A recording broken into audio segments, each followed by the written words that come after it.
Welcome to Luca and Miguel. Enjoy the video. In this video, I will explain how to drive a Mercedes ML350. First, ensure your key fob is securely in the ignition slot. Then, press the brake pedal firmly with your foot. Now, turn the key fob clockwise to start the engine. You'll hear the engine come to life, ready for your journey. This simple sequence gets you ready to roll smoothly.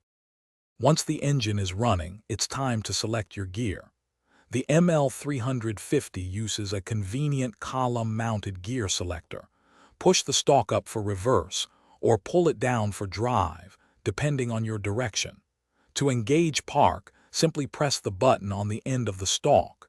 It's an intuitive system designed for ease of use and smooth transitions. Hey everyone, if you're finding this video helpful, please hit that like button and subscribe for more content. Quick recommendation: make meal prep easy with these fantastic leak-proof containers. They're perfect for keeping your food fresh and organized. Check the description for the link and other great deals. Now, let's get back to the video. With your gear selected, gently press the accelerator pedal to begin moving forward. To slow down or stop, apply steady, progressive pressure to the brake pedal. Remember to use the steering wheel for smooth, controlled turns, always anticipating your movements.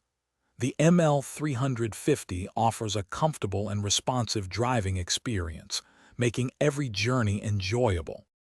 Your ML350 comes equipped with several advanced features. You can activate cruise control using the buttons on your steering wheel for highway driving. Adjust the climate control settings easily from the center console. The Coleman system provides navigation, entertainment, and vehicle settings, all at your fingertips. Thanks for watching and please subscribe. It's the best investment you'll ever make.